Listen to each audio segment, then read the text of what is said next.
Good morning Vidya, Shweta, Chaitali, Prajakta, Aishwarya. Check करा, आवाज येतोय का? Am I audible? Good morning Shweta, आवाज येतोय का? चेक करा.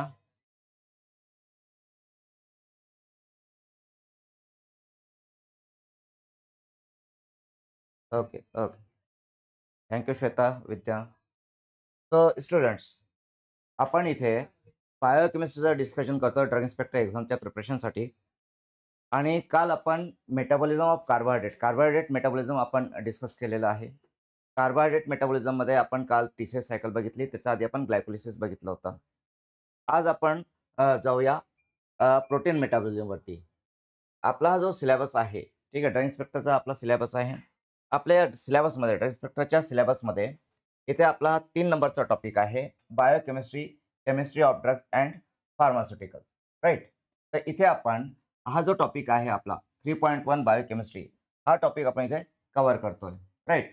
आणि इथे आपला मेटाबॉलिझम ऑफ कार्बोहायड्रेट्स कव्हर झालेला आहे. आज आपण मेटाबॉलिझम ऑफ प्रोटीन्स कव्हर करू. आणि हे जे काही आपण टॉपिक कव्हर करतो, तर याच्यासाठी आपलं जे स्टडी मटेरियल आहे हे सगळं तुमच्याकडे आहेच. आपले बुक आहे essential pharmacy review for drug inspector exam, निराळे प्रकाशनचं आपलं बुक, हे आपलं स्टडी मटेरियल. आणि याच्याशी रिलेटेड जे काही एमसीक्यूज आहेत, एक्झाममध्ये आलेले आहेत एमसीक्यूज, ते एमसीक्यूज आपल्या या बुकमध्ये तुम्हाला मिळतीलच. ओके. तर इथे आपण इथे येऊया. आपला लेक्चर नंबर 45 आहे आजचा. ओके. तर आज बघूया आपण प्रोटीन मेटाबॉलिझम. तर प्रोटीन मेटाबॉलिझम, तर व्हॉट आर प्रोटीन्स? ॲक्च्युअली सिलेबसमध्ये आपल्याला डायरेक्टली प्रोटीन मेटाबॉलिझम दिलेलं आहे. ओके. व्हॉट आर प्रोटीन्स किंवा टाइप्स ऑफ प्रोटीन्स किंवा classification of proteins, structure of protein, हे काही सिलेबसमध्ये नाही आहे. तरी पण तुम्ही एकदा गो थ्रू करा.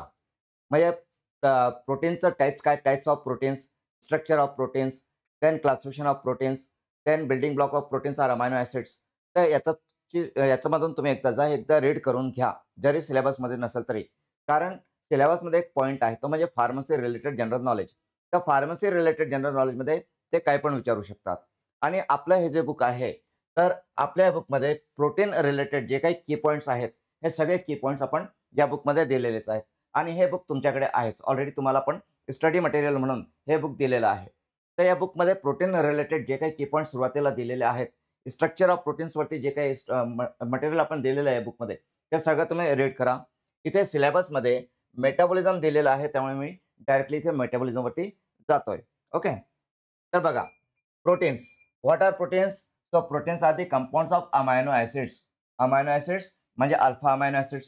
Okay. Alpha amino acids join together with peptide linkage. Peptide linkage म्हणजे CONH bond, CONH peptide linkage. Okay. आता त्यानंतर आपण डायरेक्टली जाऊया प्रोटीन मेटाबॉलिझमवरती. आता मेटाबॉलिझम म्हणजे काय, तर सुरुवातीलाच आपण बघितलं होतं की metabolism means anabolism and catabolism. बरोबर आहे. Metabolism includes anabolism and catabolism. Anabolism ही सिंथेसिसची प्रोसेस आहे आणि कॅटाबॉलिझम ही ब्रेकडाऊनची प्रोसेस आहे, राईट. तर आपण जेव्हा मेटाबॉलिझम हा शब्द वापरतो, तेव्हा आपण एनाबॉलिझम आणि कॅटाबॉलिझम हे दोन्हींचा आपण विचार करायला पाहिजे. तर इथे आपण प्रोटीनचं एनाबॉलिझम आपण बघूया पहिले. ओके. तो एनाबॉलिझम.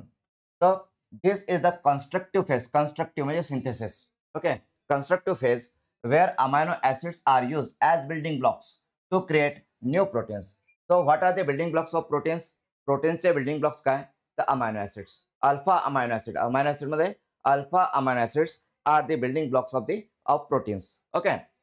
So protein, this is the constructive phase where amino acids are used as building blocks to create new proteins. Okay. आता it includes anabolism, protein synthesis. It includes transcription process, translation process. Transcription and translation. What is transcription? So copying the genetic code from DNA to messenger RNA, mRNA. Okay. That is the transcription. So copying the genetic code from DNA to messenger RNA, mRNA. And translation, reading the mRNA code at the ribosomes. So we know what is the protein factory of the cell.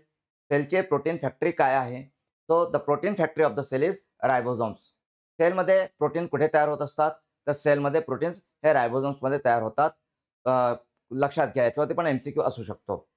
So translation, reading the mRNA code at the ribosome to link amino acids in a specific sequence forming a polypeptide chain. Polypeptide chain, that means chain of amino acids. Okay.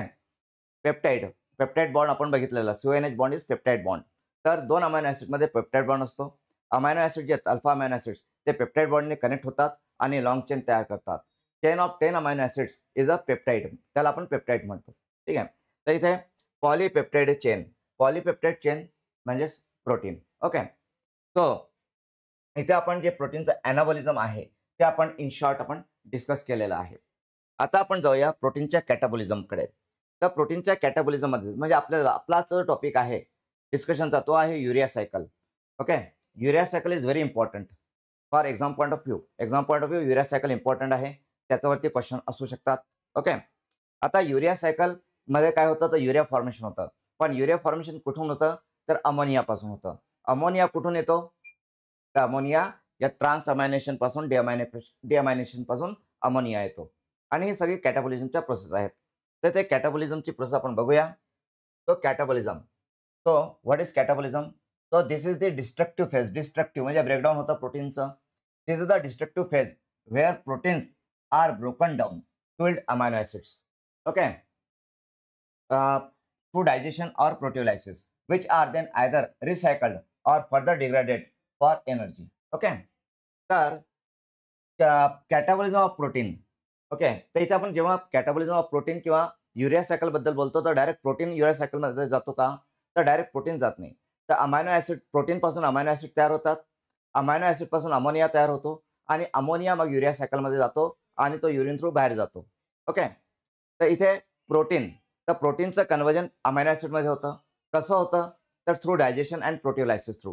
प्रोटिओलिटिक enzymes are there in the GI tract. GI ट्रॅक्टमध्ये स्टमकमध्ये proteolytic enzymes आहेत.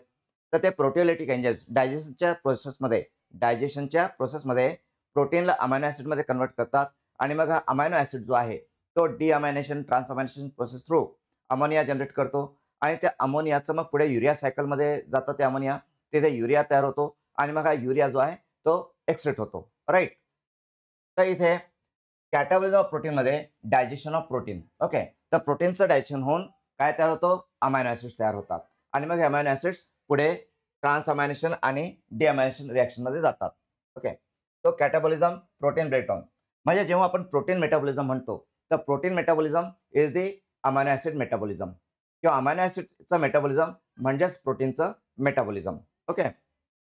So catabolism, this is the destructive phase where proteins are broken down to yield amino acids through digestion or proteolysis, which are then either recycled or further degraded for energy. तर आता इथे ट्रान्सअमायनेशन ही एक reaction आहे. ट्रान्सअमायनेशन. तर इथे ट्रान्सअमायनेशन म्हणजेच नावावरूनच clear होतंय आपल्याला. नावावरून काय क्लिअर होतंय? तर transfer of amino group. Transfer of amino group. Right. तर transfer of amino group from one amino acid to the other keto acid. एक अमायनो ॲसिड असेल, एक किटो ॲसिड असेल. अमायनो ॲसिड कडून अमायनो ग्रुप जो आहे तो किटो ॲसिडला दिला जाईल. अमायनो ॲसिड कडून अमायनो ग्रुप किटो ॲसिडला दिला जाईल. म्हणजे आता जो अमायनो ॲसिड होता त्याचा अमायनो ग्रुप निघून गेलेला आहे, तो किटो ॲसिड होईल आणि जो किटो ॲसिड होता त्याने अमायनो ग्रुप ॲक्सेप्ट केलेला आहे तर तो अमायनो ॲसिड होईल. म्हणजे ट्रान्सअमायनेशन प्रोसेसमध्ये अमायनो ॲसिड हा किटो ॲसिडमध्ये कन्व्हर्ट होतो आणि किटो ॲसिड हा अमायनो ॲसिडमध्ये कन्व्हर्ट होतो. आणि हे जे रिॲक्शन आहे ट्रान्सअमायनेशन म्हणजे ट्रान्सफर ऑफ अमायनो ग्रुप. तर इथे पण एन्झाईमची गरज असेल आणि इथे कोणते एन्झाईम्स असतात? तर ट्रान्सअमायनेजेस एन्झाईम असतात. कोणते?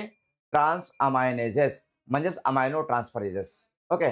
ट्रान्सअमायनेजेस आणि अमायनो ट्रान्सफरेजेस हे एन्झाईम्स नावं लक्षात घ्या. तर आपण रीड करूया ट्रान्सअमायनेशन.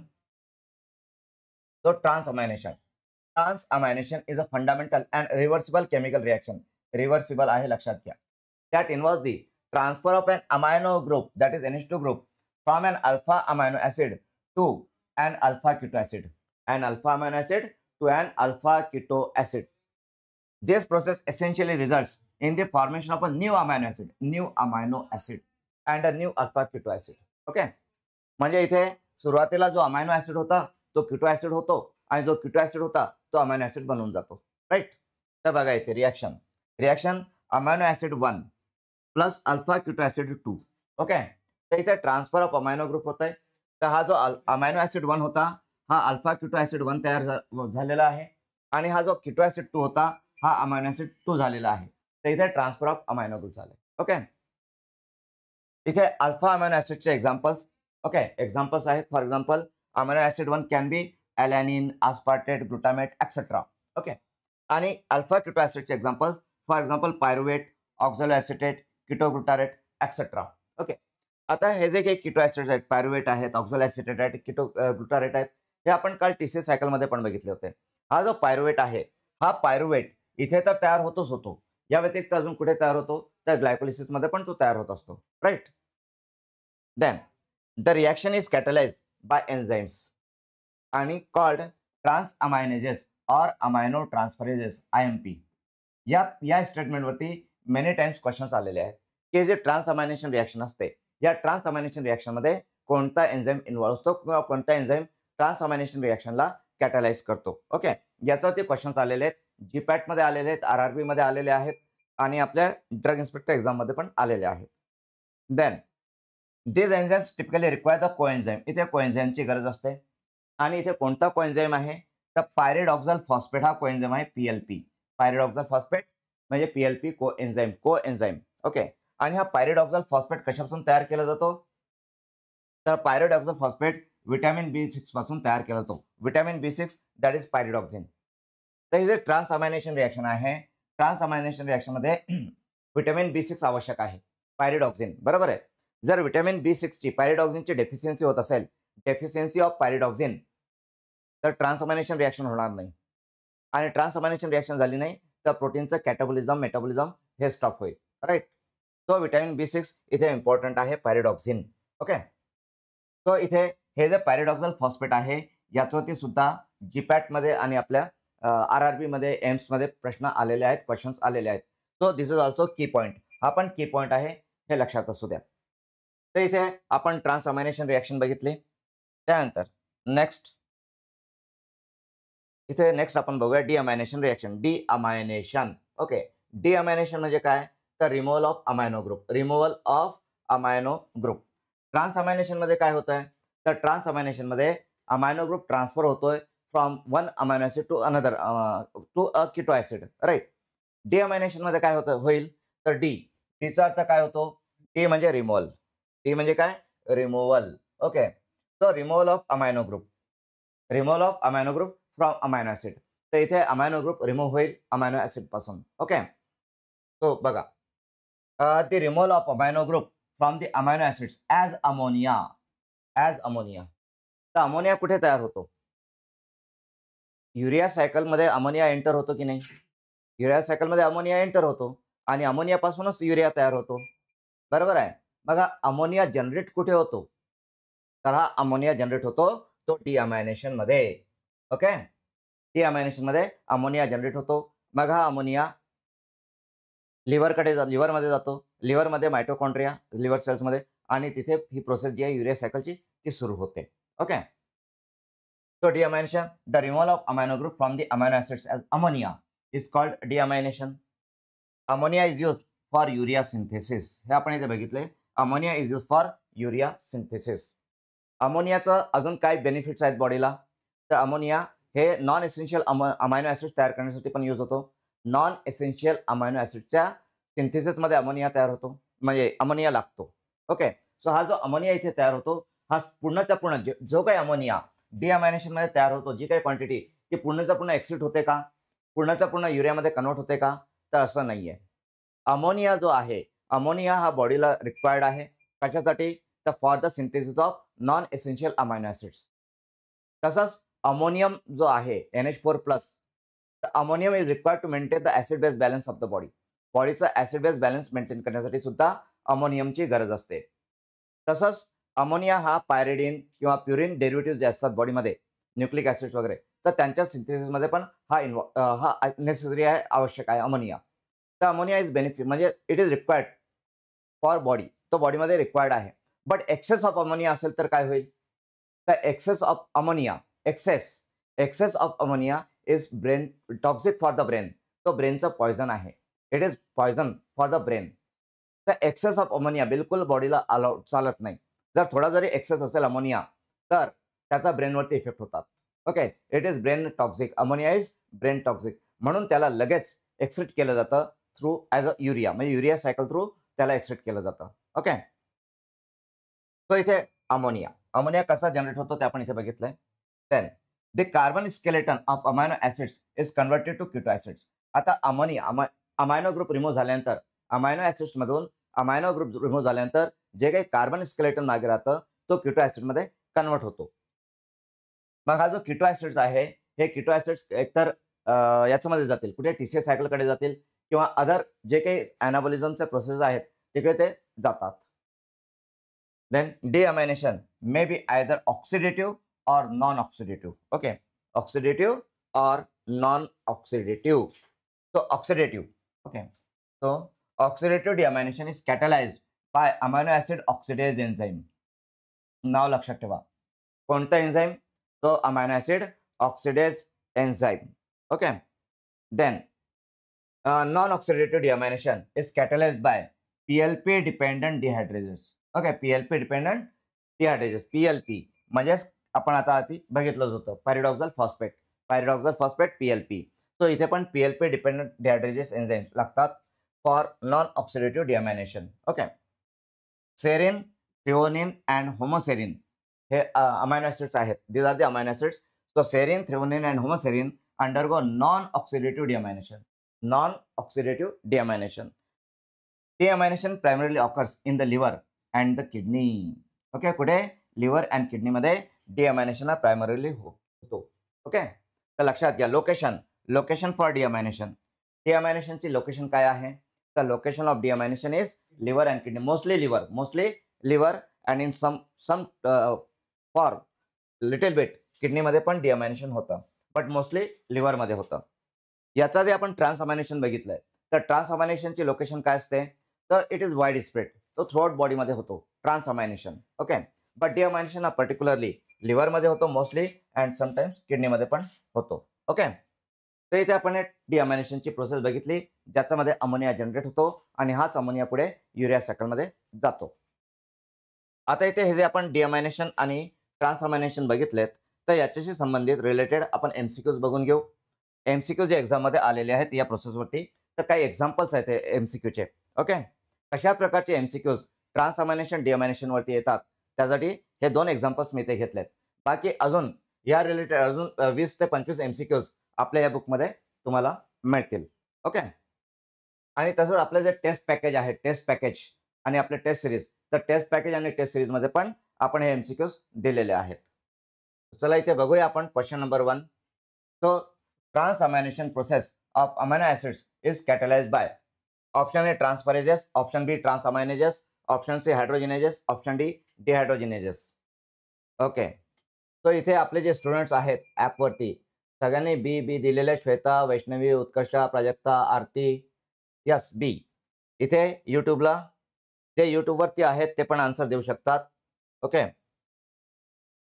तो यूट्यूबला Vaishnavi Waghmare. Okay, Vaishnavi B. Okay. Yes. So this is the correct answer, transaminases. एक्झाममध्ये आलेला क्वेश्चन आहे. त्यानंतर next question. In deamination amino acid is converted to option A aldo acid, option B fatty acid, option C citric acid, option D keto acid. सांगा. Yes. D. Prajakta, Vaishnavi, Utkarsha, Shweta, Aarti सगळ्यांनी D answer दिलेले आपल्या क्लासमधून. यूट्यूबला सुनील पाटील यांनी ट्रान्सअमायनेज आधीच्या प्रश्नाचं उत्तर दिलेलं आहे. ओके. So D. इथे Vaishnavi Waghmare. Yes Vaishnavi, D. So D is the correct answer. Keto acid हे आपण आता डिस्कस केलेलं आहे. तर इथे आपण प्रोटीन मेटाबॉलिझम डिस्कस करतोय. प्रोटीन कॅटाबॉलिझम, त्याच्यामध्ये प्रोटीन हा अमायनो ॲसिडमध्ये कन्व्हर्ट होतो through digestion, proteolytic enzymes through, आणि मग अमायनो ॲसिड्स हे पुढे ट्रान्सअमायनेशन डिअमायनेशनमध्ये जातात. डिअमायनेशनमध्ये अमोनिया जनरेट होतो आणि अमोनिया हा पुढे युरिया सायकलमध्ये जातो. तर आता आपण बघूया युरिया सायकल.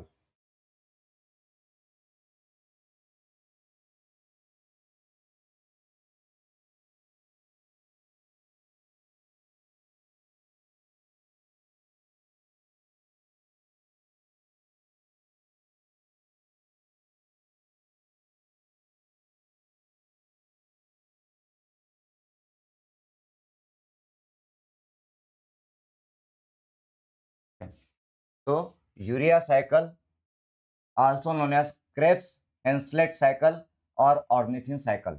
ओके, हे सर्व नावं लक्षात घ्या, याच्यावरती पण एमसीक्यू आलेलं आहे. What is ornithine cycle, what is Krebs Henseleit cycle, असं पण एक्झाम मध्ये आलेलं आहे. फक्त क्रेब्स सायकल म्हटलं, ऑनली क्रेब्स, तर ऑनली क्रेब्स सायकल म्हणजे आपली TCS cycle. But this is Krebs Henseleit cycle. Krebs Henseleit cycle म्हणजे युरिया सायकल. तर लक्षात घ्या, क्रेब्स सायकल म्हणजे काय, तर टीसीए जी आपण काल स्टडी केली, आणि क्रेब्स-हेन्सलेट म्हणजे काय, तर युरिया सायकल. ओके, तर आता आपण ह्या युरिया सायकलला डिस्कस करूया इथे.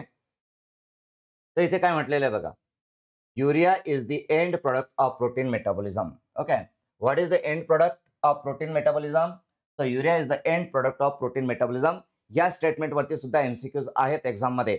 Okay, what is the end product of protein metabolism, urea is the end product of protein metabolism, याच्यावरती पण क्वेश्चन्स आहेत. Then urea cycle occurs in liver cells, in liver cells. Okay, याच्यावरती पण question आहे. तो हे दोन्ही स्टेटमेंट जे आहेत, या दोन्ही स्टेटमेंटवरती एक्झाम मध्ये क्वेश्चन्स आलेले आहेत. नाव आता युरिया सायकल मध्ये काय होतं, तर युरिया सायकल हे कुठे होते, लिव्हर सेल्स मध्ये. ओके, आणि लिव्हर सेल्स मध्ये पण एक मायटोकॉन्ड्रियामध्ये काही रिॲक्शन जे असतात, युरिया सायकलच्या काही स्टेप्स, या मायटोकॉन्ड्रिया मध्ये होत असतात, तर काही स्टेप्स या सायटोप्लाझम मध्ये होत असतात. ओके, इथे आपण सेपरेशन केलेलं आहे की कोणत्या स्टेप्स आपल्या मायटोकॉन्ड्रियामध्ये असतात आणि कोणत्या स्टेप या सायटोप्लाझम मध्ये असतात. तर ह्या ज्या काही स्टेप्स आहेत वरच्या, या मायटोकॉन्ड्रियामध्ये आहेत, आणि खालच्या स्टेप्स या सायटोप्लाझम मध्ये आहेत. आणि याच्यावरती सुद्धा एमसीक्यूज आहेत की युरिया सायकलमध्ये which of the following steps occur in the mitochondria, which of the following steps occur in the cytoplasm, अशा प्रकारचे प्रश्न एमसीक्यूज एक्झाम मध्ये आहे. त्यामुळे तुम्हाला हे पण इथे लक्षात घ्यावं लागेल की मायटोकॉन्ड्रियामध्ये कोणत्या रिॲक्शन्स होतात आणि सायटोप्लाझम मध्ये कोणत्या रिॲक्शन्स होतात युरिया सायकलच्या. ओके, आता इथे युरिया सायकलमध्ये सगळ्यात पहिली स्टेप काय असते बघा. The first step is carbon dioxide and ammonium ion and water get condensed. Okay, carbon dioxide, ammonium ion and water यांचं कंडेन्सेशन होतं, दे गेट कंडेन्स्ड. ठीक आहे, हा अमोनियम कुठून आला, तर हा आला आपला डिअमायनेशन मधून, डिअमायनेशन, बरोबर आहे. तर इथे हा एक अमोनियम ग्रुप आलेला आहे, नायट्रोजन तिथून आलेला आहे. आपण इथे युरिया सायकल बघतोय, युरिया सायकल. तर आपल्याला पहिले युरियाचा मॉलिक्युलर फॉर्म्युला आपल्याला माहिती पाहिजे, मॉलिक्युलर स्ट्रक्चर आपल्याला माहिती पाहिजे. What is the structure of urea, युरियाचं स्ट्रक्चर कसं आहे तर ते समजून घ्या. युरियाचं स्ट्रक्चर म्हणजे इथे NH2 C double bond O NH2, right? This is the structure of urea. Okay, NH2CO NH2 हा युरिया आहे. ओके, आता या युरियामध्ये देर आर टू नायट्रोजन्स, दोन नायट्रोजन्स आहेत युरियामध्ये. This is the first nitrogen असं आपण कन्सिडर करू, दिस इज सेकंड नायट्रोजन. भाई युरिया सिंथेसिस मध्ये two nitrogens are involved, there are two nitrogens in urea, बरोबर आहे. आता हे दोन नायट्रोजन्स येतात कुठून, ओके, तर कुठून येतात ते आपल्याला बघावं लागेल. तर आता इथे आपण हे बघितलंय की युरिया जो सायकल सुरुवात होते ती कशी होते, तर इथे कार्बन डायऑक्साइड, अमोनियम आयन आणि वॉटर हे कंडेन्स होतात. ओके, आणि कंडेन्स होऊन इथे कार्बॅमॉइल फॉस्फेट हा मॉलिक्यूल तयार होतो, हा प्रोडक्ट तयार होतो. Okay, so carbon dioxide, ammonium ion आणि वॉटर कंडेन्स होऊन काय तयार होतो, तर कार्बन डायऑक्साइड, अमोनियम आयन आणि वॉटर कंडेन्स होऊन कार्बॅमॉइल फॉस्फेट हा प्रोडक्ट तयार होतो. ओके, आणि इथे मग एक नायट्रोजन इथून आला, हा एक नायट्रोजन आहे जो की आला. आपण बघितलंय की युरियामध्ये दोन नायट्रोजन असतात, NH2CO NH2, दोन नायट्रोजन, त्यापैकी एक नायट्रोजन जो आहे तो या अमोनियामधून येतो. मग दुसरा नायट्रोजन कुठून येतो, तर दुसरा नायट्रोजन कुठून येतो हे मी तुम्हाला पुढे सांगतो. ओके, लक्षात घ्या.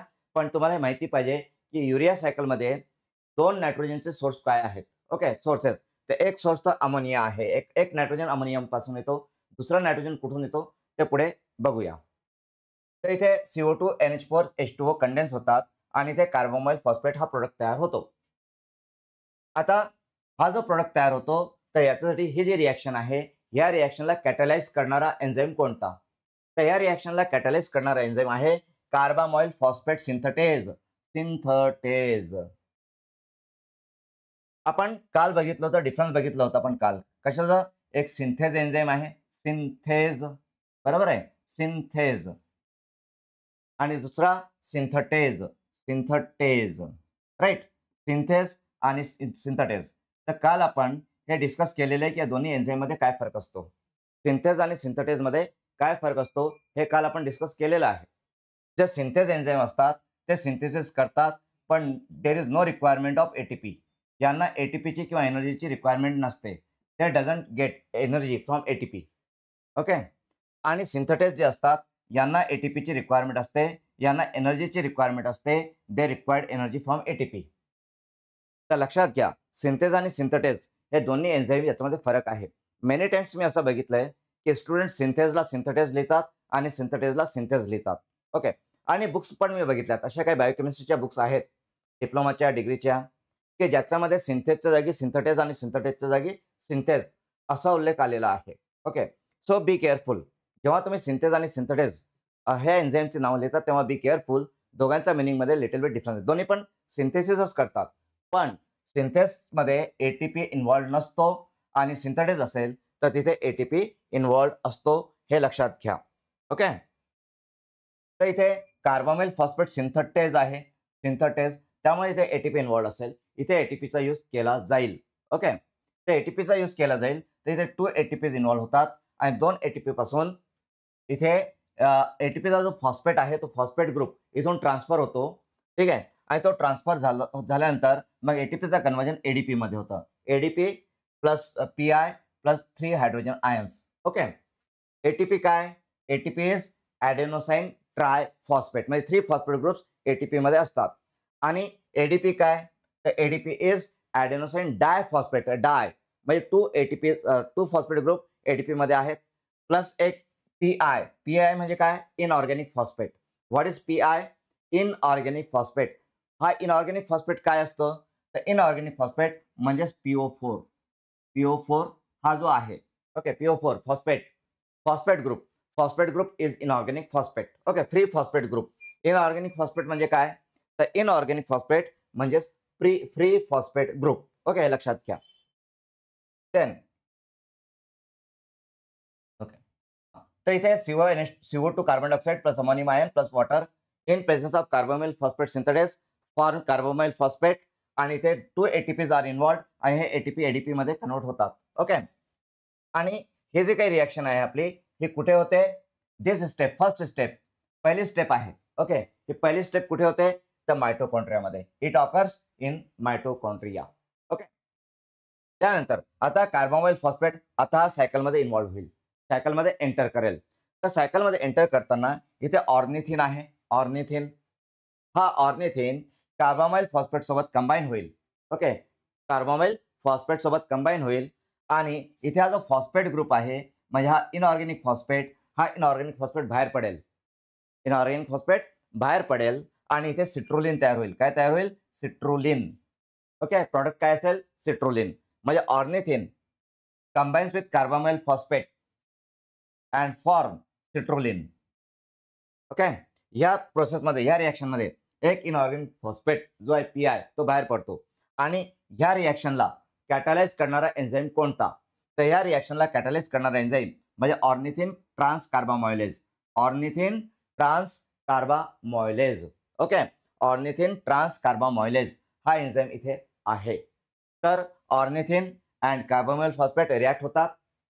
या रिएक्शनला कॅटालाइज कोणता एन्झाईम करतो? तर ऑर्निथिन ट्रान्स कार्बामॉयलेज हा एन्झाईम याला कॅटालाइज करतो. या रिएक्शनमध्ये इनऑर्गॅनिक फॉस्फेट बाहेर पडतो आणि इथे प्रॉडक्ट तयार होतो तो सिट्रोलिन. कोणता प्रॉडक्ट तयार होतो? सिट्रोलिन. म्हणजे ही पण जी स्टेप आहे सिट्रोलिन फॉर्मेशनची, ही पण स्टेप कुठे होते? तर मायटोकॉन्ड्रियामध्ये होते. ओके.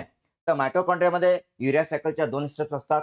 कोणत्या 2 स्टेप? तर पहिलं तर कार्बोमाइल फॉस्फेटचं सिंथेसिस आणि दुसरं सिट्रोलिनचं सिंथेसिस. या 2 स्टेप्स मायटोकॉन्ड्रियामध्ये होतात.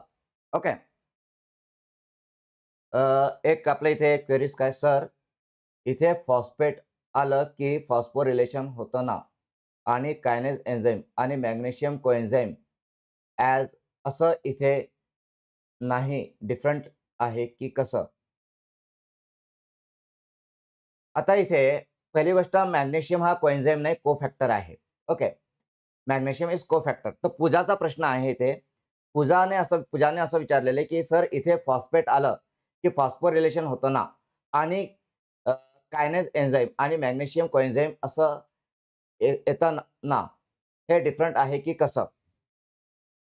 आता बघा, इथे जे सिंथेसिस आहे, इथे जे आहे फॉस्फोरिलेशन, तर इथे फॉस्फोरिलेशन जे आहे, तर इथे कार्बन डायऑक्साइड NH4H2O हे कंडेन्स होतात आहे. फॉस्फोरिलेशन इथे प्रत्येक वेळेस फॉस्फोरिलेशन म्हटलं,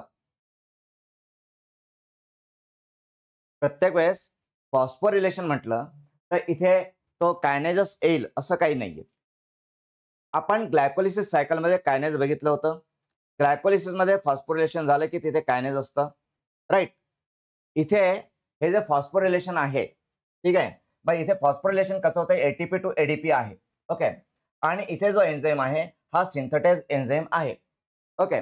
जर कायनेज एन्झाईम असेल फॉस्फोरिलेशनमध्ये कायनेज, तर त्याला मॅग्नेशियम हा कोफॅक्टर लागतो, ओके. जिथे कायनेज एन्झाईम असतं तिथे फॉस्फोरिलेशन असतं.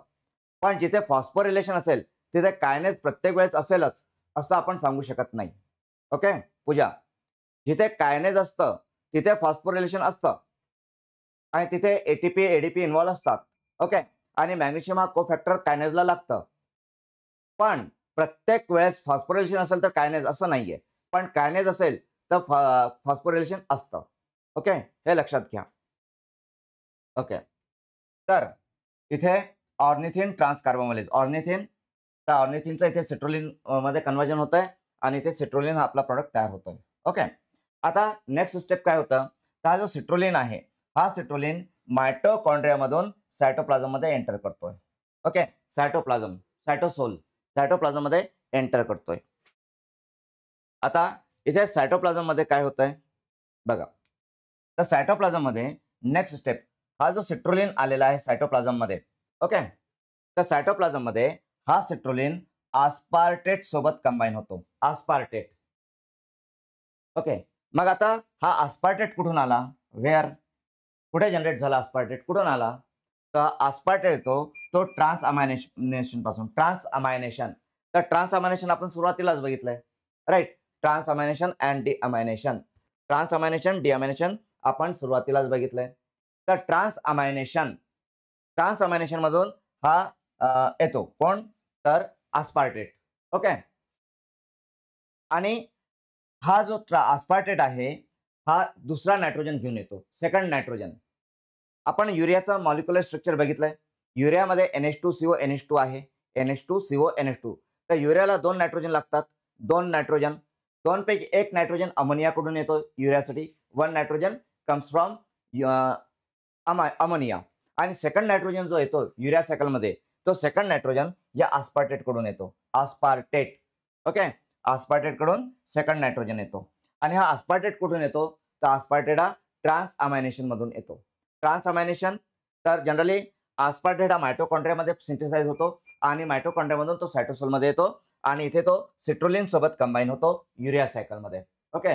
तर लक्षात घ्या, तर source of second nitrogen in urea cycle is aspartate. आणि आस्पार्टेट कुठून येतो, तर तो ट्रान्स अमायनेशन रिएक्शन मधून येतो. याच्यावरती एमसीक्यूज आलेले आहेत, लक्षात घ्या, ओके.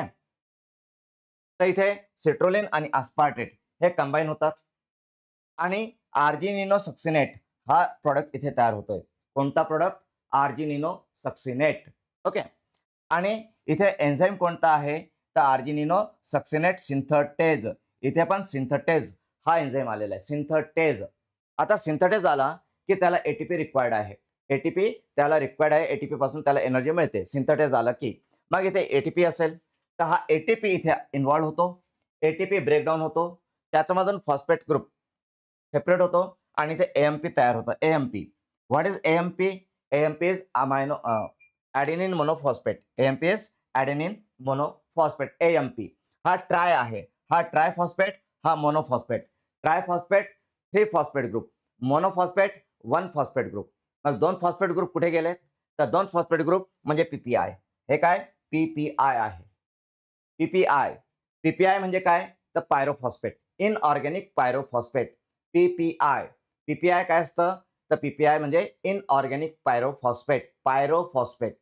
पीआय काय असतं? Inorganic phosphate. तर टू इनऑर्गॅनिक फॉस्फेट म्हणजे 1 पायरोफॉस्फेट. 2 इनऑर्गॅनिक फॉस्फेट म्हणजे 1 पायरोफॉस्फेट. लक्षात घ्या. ओके.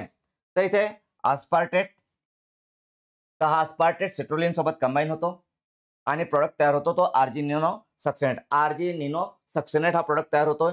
इथे एन्झाईम आहे आर्जिनो सक्सिनेट सिंथेटेस आणि इथे एटीपी हा एएमपी प्लस पीपीआय मध्ये कन्वर्ट होतो आणि पीपीआय काय?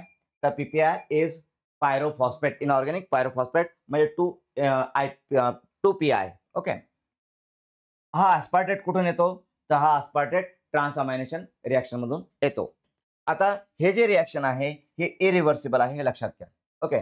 तर इथे तुम्हाला रिव्हर्सिबल कोणत्या आणि इरिव्हर्सिबल कोणत्या ते पण लक्षात घ्यायचं आहे. तर या सायकलमध्ये जर तुम्ही बघितल्यात तर इथे या सगळ्या ज्या सायकलच्या रिएक्शन्स आहेत, these are the irreversible reactions. हे सगळ्या इरिव्हर्सिबल रिएक्शन्स आहेत. ओके. आता सिट्रोलिनचं कन्व्हर्जन आर्जिनिनो सक्सिनेट मध्ये झालंय. आता पुढे काय होतं बघा. नेक्स्ट स्टेप इथे. तर इथे नेक्स्ट स्टेपमध्ये हा जो आर्जिनिनो सक्सिनेट आहे, ठीक आहे, याचं कन्व्हर्जन होतं फ्युमरेट आणि आर्जिनिन मध्ये. फ्युमरेट आणि आर्जिनिन. आणि एन्झाईम कोणता या रिएक्शनला कॅटलाइज करणारा? तर एन्झाईम इज आर्जिनो सक्सिनेज. आर्जिनो सक्सिनेज. ओके. आता आर्जिनिनो सक्सिनेट फ्युमरेट आणि आर्जिनिन मध्ये कन्वर्ट होतंय. हा फ्युमरेट याचं पुढे काय होतं? हा फ्युमरेट पुढे जातो टीसीए सायकलकडे. टीसीए सायकल पुढे जातो टीसीए सायकल. काल आपण बघितलं fumarate to malate, right. Fumarate to malate आपण काल बघितलंय. तर हा फ्युमरेट पुढे जातो टीसीए सायकल मध्ये जातो. म्हणजे युरिया सायकल आणि टीसीए सायकल यांना कनेक्ट करणारा कोण आहे? तर युरिया सायकल आणि टीसीए सायकल यांना कनेक्ट करणारा फ्युमरेट आहे. Fumarate connects urea cycle with the TCA cycle. याच्यावरती पण मेनी टाइम्स क्वेश्चन आहे, लक्षात घ्या. मी इथे डिस्क्रिप्शन देताना, डिस्क्राईब करताना, डिस्कस करताना कोणते क्वेश्चन्स आलेत, कशा प्रकारचे क्वेश्चन्स आलेत ते पण तुम्हाला सांगतोय. ओके. तर इथे लक्षात घ्या की फ्युमरेट जो आहे, फ्युमरेट हा युरिया सायकलला आणि टीसीए सायकलला कनेक्ट करतो आणि पुढे जाऊन या फ्युमरेट पासून टीसीए सायकलमध्ये मग एनर्जी तयार होते. तर युरिया सायकलमध्ये युरिया तयार होतो आणि फ्युमरेट पासून फ्युमरेट टीसीए सायकलमध्ये गेल्यानंतर तिथे त्याच्यापासून एनर्जी तयार होते, राईट. आता आणि हे सगळे जे काही एमसीक्यूज आहेत, मी तुम्हाला इथे सांगतोय की याच्यावरती अशा प्रकारचे एमसीक्यूज असतात. हे सगळे एमसीक्यूज आणि सगळं डिस्कशन तुम्हाला आपल्या या बुकमध्ये मिळेलच. तर आपल्या या बुकमध्ये, आपल्या ज्या स्टडी मटेरियलमध्ये जे काही एमसीक्यूज दिलेले आहेत त्या टॉपिकवरती, सगळे एमसीक्यूज तुम्हाला सॉल्व्ह करायचे आहेत. पण हे लेक्चर बघितल्यानंतर, ओके, हे लेक्चरचं नोट्स स्टडी केल्यानंतर या बुकमध्ये, आपल्या स्टडी मटेरियलमध्ये जे काही एमसीक्यूज तुम्हाला दिले तर सगळेच एमसीक्यूज सॉल्व्ह करा. तरच आपल्या टेस्ट सिरीजमध्ये, टेस्ट पॅकेजमध्ये पण जे एमसीक्यूज आहेत या टॉपिक वरती ते सगळे तुम्ही अटेम्प्ट करा. म्हणजे तुमची कन्सेप्ट अजून क्लिअर होईल. ओके. तर इथे आर्जिनिनो सक्सिनेज एन्झाईम इथे ऍक्ट करतो आणि फ्युमरेट आणि आर्जिनिन तयार होतो. हा फ्युमरेट जातो टीसीए सायकलकडे आणि आर्जिनिन. मग आता पुढे आर्जिनिन पासून आपला जो एंड प्रोडक्ट आहे, एंड प्रोडक्ट म्हणजे कोणता आहे आपला एंड प्रोडक्ट? तर urea is our end product. तर इथे आर्जिनिन जो आहे, तर आर्जिनिन वरती आर्जिनेस हा एन्झाईम ऍक्ट करतो आणि इथे वॉटर ऍड होतं आणि युरिया बाहेर पडतो. इथून युरिया बाहेर पडतो आणि हा युरिया मग युरिन मध्ये जाऊन तिथून तो एक्सट्रॅक्ट होतो. ओके. तर युरिया एंड प्रोडक्ट युरिया कशापासून? आर्जिनिन पासून. कोणता एन्झाईम इन्व्हॉल्ड आहे? आर्जिनेज एन्झाईम इन्व्हॉल्ड आहे. आता आर्जिनिन पासून युरिया बाहेर पडल्यानंतर काय प्रोडक्ट तयार होतं? तर ऑर्निथिन हा प्रोडक्ट इथे तयार होतोय, ऑर्निथिन. ओके. तर आता हे ज्या काही स्टेप्स आपण बघितल्या, citrulline to argininosuccinate, argininosuccinate to arginine, arginine to ornithine, या सगळ्या स्टेप ज्या आहेत युरिया सायकलच्या, त्याचं लोकेशन काय? तर लोकेशन इज सायटोप्लाझम. पण कोणत्या सेलचं सायटोप्लाझम? तर लिव्हर. युरिया सायकल कुठे होते? तर हिपॅटिक सेल्समध्ये, लिव्हरमध्ये. ओके. तर इथे आपण जे सायटोप्लाझम म्हणतोय, हा सायटोप्लाझम कुणाचा? हिपॅटिक सेलचा. हिपॅटिक लिव्हरमध्ये, राईट. ब्रेन सेलमध्ये सायटोप्लाझम मध्ये होईल की ही रिएक्शन? नाही. हिपॅटिक सेल्स, हिपॅटिक सेलच्या सायटोप्लाझम मध्ये या सगळ्या स्टेप्स होतात. तर तुम्हाला जसं मी आधी सांगितलं की मायटोकॉन्ड्रियामध्ये कोणत्या स्टेप्स होतात आणि सायटोप्लाझममध्ये कोणत्या स्टेप्स होतात हे तुम्हाला माहिती पाहिजे. याच्यावरती एमसीक्यूज आलेले आहेत. ओके. तर इथे ही आपली झाली युरिया सायकल. आता हे ऑर्निथिन पुढे परत कुठे जाईल? तर ऑर्निथिन मायटोकॉन्ड्रियामध्ये एंटर करेल. कुठे? मायटोकॉन्ड्रिया. ओके. ऑर्निथिन हा मायटोकॉन्ड्रियामध्ये एंटर करेल आणि परत सायकल कंटिन्यू होईल. ओके. तर अशी ही युरिया सायकल आपण डिस्कस केलेली आहे. तर एकदा पुन्हा मी ही सायकल रिपीट करतो आणि जे एमसीक्यूज आहेत, ठीक आहे? तर ते एमसीक्यूज आपण इथे अजून बघूया एकदा आणि याच्याशी रिलेटेड तुम्हाला जर अजून काही डाउट्स असतील, तर तुम्ही ते डाउट्स इथे शेअर करू शकता. YouTubeला पण आणि आपले जे स्टुडंट्स ॲपवरती आहेत ते पण. मी पुन्हा रिपीट करतोय. तुमचे डाउट्स जर काही असतील, तर ते डाउट्स तुम्ही इथे शेअर करा. ओके. चला बघूया आपण. परत एकदा रिवाईज करतो मी. समजून घ्या व्यवस्थित. ओके. बिलकुल एकदम परफेक्टली करून घ्या. म्हणजे तुम्हाला पुन्हा रीड करण्याची गरजच पडायला नको. अशा प्रकारे आता समजून घ्या. ओके. चला. तर युरिया सायकल. तर urea cycle also known as Krebs Henseleit cycle, ornithine cycle. तर एक्झाममध्ये प्रश्न येतो, which one of the following is ornithine cycle? Which one of the following is Krebs Henseleit cycle? किंवा urea cycle is also known as. तर अशा प्रकारचे MCQs ह्या टायटलवरती, हा जो टायटल आहे याच्यावरती आहेत आणि हे एमसीक्यूज आपण आपल्या बुकमध्ये कव्हर केलेले आहेत. आपल्या एमसीक्यूजमध्ये बुकमध्ये जे काही एमसीक्यूज आणि की पॉइंट्स आहेत त्याच्यामध्ये आपण हे कव्हर केलेलं आहे. त्यानंतर urea is the end product of protein metabolism. So what is the end product of protein metabolism? What is the end product of protein metabolism? So urea is the end product of protein metabolism. Okay. हा पण एमसीक्यूचा प्रश्न आहे. Then urea cycle. Urea cycle occurs in liver cells. Liver cells. Okay. Liver सेल्समध्ये ही cycle होते. Okay. Occurs in liver cells. कोणत्या सेल्समध्ये? Liver cells. तर हा पण एमसीक्यूचा प्रश्न आहे. ओके. त्यानंतर लिव्हर सेल्समध्ये 2 लोकेशन्स आहेत. एक मायटोकॉन्ड्रिया काही म्हणजे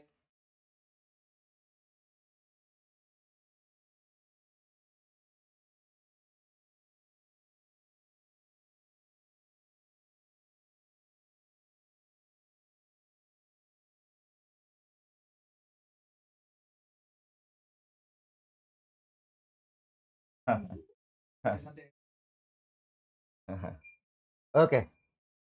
माशी असल्यामुळे ते ओके. ठीक आहे. तर इथे हां. तर urea cycle occurs in liver cells, then mitochondria आणि सायटोप्लाझम. ओके. तर मायटोकॉन्ड्रियामध्ये कोणत्या स्टेप्स होतात आणि सायटोप्लाझममध्ये कोणत्या स्टेप्स होतात? युरिया सायकलचं ते महत्त्वाचं आहे. ओके. देन इथे सुरुवात कशी होते युरिया सायकलची? तर युरिया सायकलमध्ये carbon dioxide plus ammonium ion plus water हे कंडेन्स होतात. ओके. आता इथे हा जो अमोनियम आयन आहे हा कुठून येतो? तर हा डिअमायनेशनची रिएक्शन आहे. तर डिअमायनेशन पासून अमोनिया येतो. आता कार्बन डायऑक्साईड, अमोनियम आयन आणि वॉटर हे कंडेन्स झाल्यावरती कोणता प्रॉडक्ट तयार होतो? तर इथे कार्बॅमॉइल फॉस्फेट हा प्रॉडक्ट तयार होतो. ओके. आता कार्बोमाइल फॉस्फेट हा प्रॉडक्ट तयार होतो. तर ही जी रिएक्शन आहे, या रिएक्शनला कॅटलाइज्ड करणारा एन्झाईम कोणता?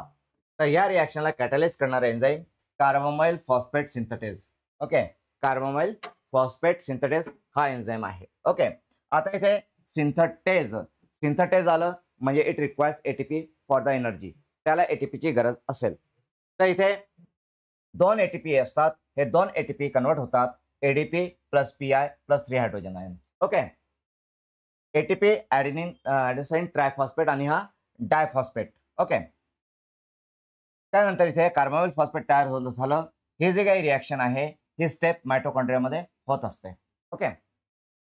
तर इथे प्रश्न असतो की कार्बोमाइल फॉस्फेट सिंथेसिससाठी कोणता एन्झाईम आहे? Which enzyme is involved there? Okay. तर इथे कार्बोमाइल फॉस्फेट सिंथेटेज हा एन्झाईम आहे.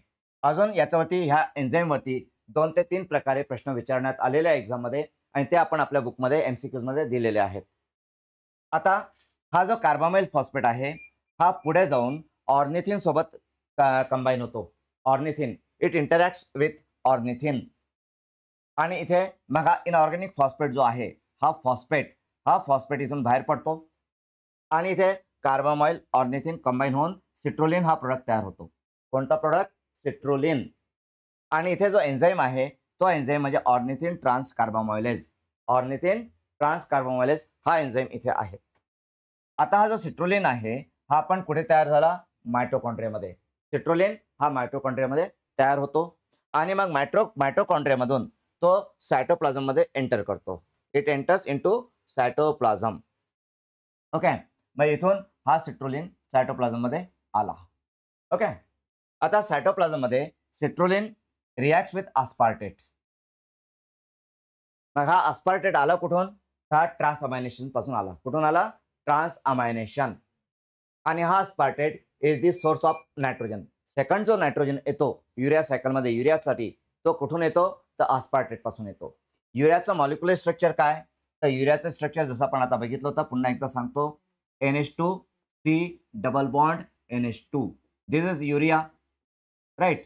तर या युरियामध्ये 2 नायट्रोजन लागतात.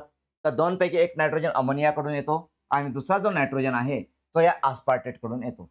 आणि हा आस्पार्टेट कुठून येतो? तर ट्रान्सअमायनेशन रिॲक्शन कडून तो येतो. आता इथे सिट्रोलिन आणि आस्पार्टेट कंबाईन होतात आणि आर्जिनिनोसक्सिनेट हा प्रोडक्ट इथे तयार होतो. आर्जिनिनोसक्सिनेट.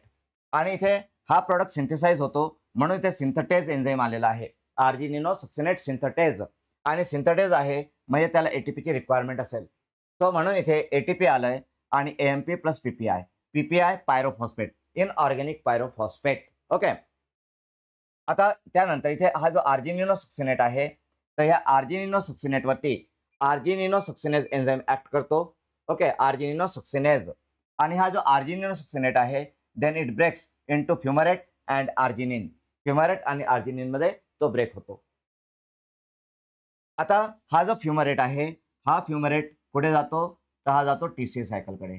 TCA सायकलमध्ये हा जातो. ओके. म्हणजेच युरिया सायकल आणि TCA सायकल यांचा मधला ब्रिज कोण आहे? What is the bridge between urea cycle and TCA cycle? So fumarate. Fumarate हा ब्रिज आहे between urea cycle and TCA cycle, right. तर युरिया सायकल आणि TCA सायकलला कनेक्ट करणारा मॉलिक्यूल कोणता? तर फ्युमरेट. याच्यावरती सुद्धा मेनी टाइम्स क्वेश्चन्स आलेले आहेत. आता हा आर्जिनिन सक्सिनेट, फ्युमरेट आणि आर्जिनिन. मग हा जो आर्जिनिन आहे तर या आर्जिनिन पासून पुढे युरिया तयार होतो. ओके. आपला जो एंड प्रोडक्ट आहे प्रोटीन मेटाबॉलिझमचा end product. What is the end product of protein metabolism? तर urea is the end product of protein metabolism. तर आर्जिनिन हा जो प्रोडक्ट आहे याच्यावरती आर्जिनेज एन्झाईम ऍक्ट करतो आणि तो युरियाला बाहेर काढतो आणि इथे प्रोडक्ट तयार होतो ते ऑर्निथिन. म्हणजे आर्जिनिन मधून NH2CO NH2 हा मॉलिक्यूल बाहेर पडतो. आर्जिनिन मधून NH2CO NH2 म्हणजे युरिया हा मॉलिक्यूल बाहेर पडतो आणि इथे ऑर्निथिन तयार होतं. आता हे जे काही प्रोसेस आहे म्हणजे आर्जिनिनोसक्सिनेट फॉर्मेशनची, त्यानंतर fumarate formation, arginine formation, ornithine formation, ही सगळी प्रोसेस कुठे होते? सायटोप्लाझम मध्ये. कोणत्या सेलच्या सायटोप्लाझम मध्ये? हिपॅटिक सेल्स, लिव्हर सेलच्या सायटोप्लाझम मध्ये होते, राईट. मग हा ऑर्निथिन परत मायटोकॉन्ड्रियामध्ये एंटर होतो आणि मायटोकॉन्ड्रियामध्ये एंटर झाल्यानंतर सायकल कंटिन्यू होते. ओके. तर ही झाली urea cycle. Okay. I hope की तुम्हाला सगळ्यांना ती समजलेली असेल आणि याच्यावरती कशा प्रकारचे MCQs येतात हे सुद्धा तुम्हाला क्लिअर असेल. तर आपल्या बुकमध्ये ही सायकल मी दिलेली आहे आणि याचं पुन्हा एक्सप्लेनेशन पण आपलं हे जे बुक आहे तर आपल्या या बुकमध्ये मी हे सगळे डिटेल्स दिलेलेच आहेत. जे काही मी इथे एक्सप्लेन केलेलं आहे सगळे पॉईंट्स आपल्या या बुकमध्ये तुम्हाला मिळतील. ओके. नाव आता आपण नेक्स्ट टॉपिक वरती जाऊया. इथे आता युरिया सायकल तुम्हाला समजलेली असेल. ओके. हा पॉईंट आहे एक राहिलेला आपला की overall equation for the of the urea cycle. Urea सायकलचं ओव्हरऑल इक्वेशन आपण बघूया इथे. ओके. तर ओव्हरऑल इक्वेशन म्हणजे इथे इनपुट काय आणि आउटपुट काय, युरिया सायकलचे इनपुट आणि आउटपुट आपण बघूया.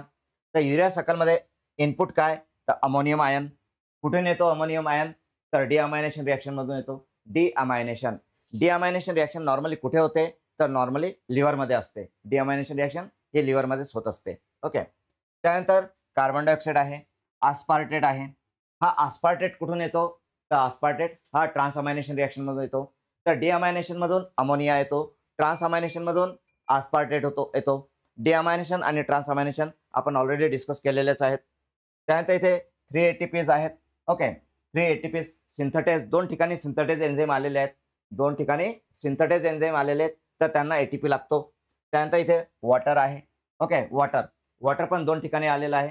लास्ट स्टेपला पण वॉटर आलेलं आहे. H2O अर्जिनिन टू जेव्हा ऑर्निथिन असतं आणि युरिया बाहेर पडतो तर तिथे पण वॉटर येतं आतमध्ये. आणि पहिल्या स्टेपमध्ये पण वॉटर आहे. पहिल्या स्टेपला वॉटर आहे आणि लास्ट स्टेपला पण वॉटर आहे. तर इथे वॉटर आहे. एक नायट्रोजन या अमोनियम पासून येतो आणि दुसरा नायट्रोजन हा आस्पार्टेट पासून येतो. राईट. तर हे झाले इनपुट. आउटपुट काय आहे? तर आउटपुट म्हणजे युरिया, जो की मेन एक्सक्रिटरी प्रोडक्ट आहे, मेन आपलं फायनल प्रोडक्ट आहे प्रोटीन मेटाबॉलिझमचा. ठीक आहे. हा युरिया मग युरिनमध्ये जातो आणि तो एक्सक्रीट होतो.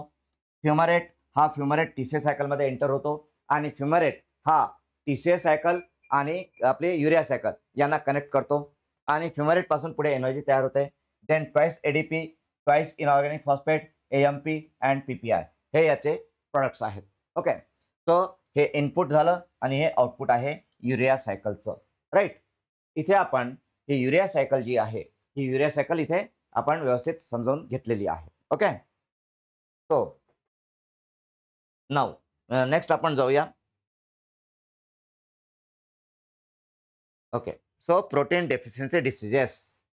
आता प्रोटीन डेफिशियन्सी डिसीजेस जे आहेत, तर ॲक्च्युली आपल्याला सिलेबसमध्ये जो टॉपिक दिलेला आहे, तर आपल्या सिलेबसमध्ये डायरेक्ट टॉपिक काय आहे? Metabolism of protein, lipids, carbohydrate. Okay, तर डायरेक्टली प्रोटीन हा टॉपिक आपल्याला सिलेबसमध्ये नाही आहे. ओके, तर हे जे प्रोटीन डेफिशियन्सी डिसीजेस आहेत, हे आपल्याला डिस्कस करणं गरजेचं आहे का? सिलेबसमध्ये तर नाही आहे, तरी ते गरजेचं आहे आपल्याला डिस्कस करणं. का करणं गरजेचं आहे? कारण फार्मसी रिलेटेड जनरल नॉलेजवरती पण क्वेश्चन असू शकतात. Okay, pharmacy related general knowledge आणि फार्मसी रिलेटेड जनरल नॉलेज म्हटल्यावरती हे जे कार्बोहायड्रेट डेफिशियन्सीचे डिसीज असतात किंवा प्रोटीन डेफिशियन्सी असते त्याचे डिसीज असतात, हे IMP आहेत फार्मसी रिलेटेड जनरल नॉलेजमध्ये. इव्हन तुम्ही जर UPSC MPSCचे अदर एक्झाम्स बघितल्यात अदर दॅन ड्रग इन्स्पेक्टर, जे काही कलेक्टर वगैरेचे एक्झाम्स असतात MPSC UPSCच्या, तर त्याच्यामध्ये पण हे प्रोटीन डेफिशियन्सी डिसीज विचारले जातात. ओके, जनरल नॉलेजमध्ये MPSC UPSCमध्ये ज्या एक्झाम्स होतात अदर दॅन फार्मसी, त्या एक्झाम्समध्ये सुद्धा जनरल नॉलेजमध्ये हेल्थ रिलेटेड क्वेश्चन्समध्ये फार्मसी रिलेटेड जनरल नॉलेजमध्ये हे प्रश्न विचारले जातात. ह्या डिसीजवरती क्वाशियोरकार, मरास्मस, न्यूट्रिशनल एडिमा याच्यावरती प्रश्न विचारतात. का बरं?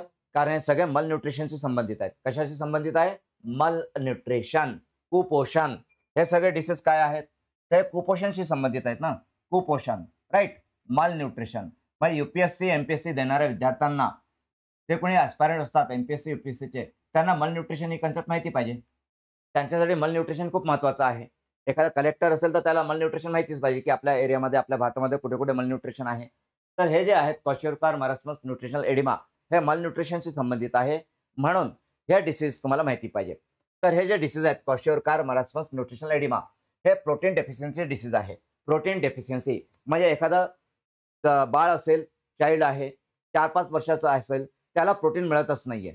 त्याला प्रोटीन मिळत नाही तर त्याचं डेव्हलपमेंट होणार नाही. किंवा मिल्क प्रोटीन मिळत नाही तर त्याचे डेव्हलपमेंट होणार नाही. किंवा एखाद्या व्यक्तीला लॉंगर पिरियडमध्ये प्रोटीन मिळालंच नाही तर त्याची प्रॉपर ग्रोथ होणार नाही. बरोबर आहे. तर इथे जनरली क्वाशियोरकार हा जो प्रोटीन डेफिशियन्सी डिसीज आहे, हा 4 to 5 इयर्स ओल्ड चिल्ड्रनमध्ये असतो. 4 to 5 इयर ओल्ड चिल्ड्रनमध्ये क्वाशियोरकार असतो प्रोटीन डेफिशियन्सीमुळे. मरास्मस जो आहे तो नॉर्मली अप टू 1 इयर एजमध्ये, अप टू 1 इयर एज चिल्ड्रनमध्ये, म्हणजे ज्यांना प्रॉपर मिल्क मिळत नाही, मिल्क प्रोटीन मिळत नाहीत, तर त्यांच्यामध्ये मरास्मस हा डिसीज होतो.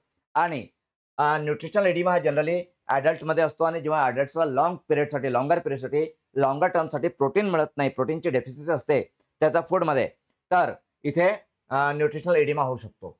तर हे जे डिसीज आहेत प्रोटीन डेफिशियन्सी डिसीजेस, तर याचा डिटेल्स आपल्या बुकमध्ये, आपलं हे जे बुक आहे, ठीक आहे, आपलं बुक जे स्टडी मटेरियल तुम्हाला दिलेलं आहे, ठीक आहे, essential pharmacy review for drug inspector exams, तर आपल्या या स्टडी मटेरियलमध्ये पेज नंबर 6.17 वरती हे डिसीज मी डिस्क्राईब केलेले आहे. आरती इथे आरती विचारते काय, तर सर फर्स्ट स्टेपमध्ये 2 ATP मधून 2 ADP फॉर्म होतात, मग 2 पीआय बाहेर पडले पाहिजे ना.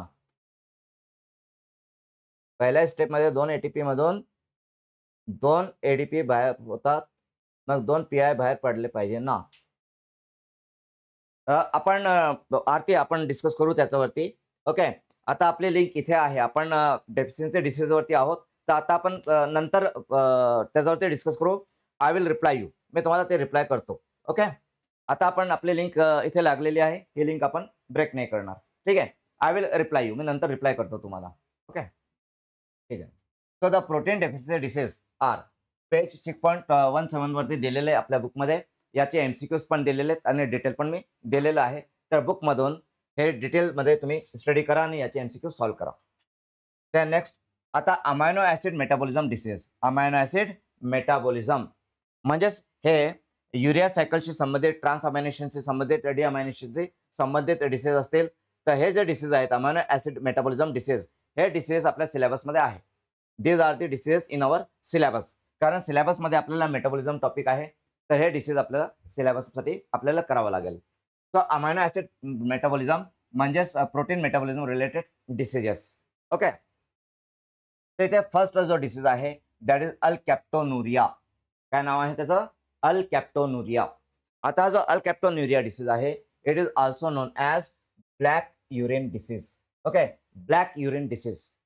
तर याच्यावरती पण प्रश्न आलेला आहे अल्कॅप्टोनुरिया आणि ब्लॅक युरिन डिसीज. ओके. तर हे तुम्हाला माहिती पाहिजे. आता this is a metabolic disorder. Metabolic disorder of phenylalanine and tyrosine. Phenylalanine and tyrosine.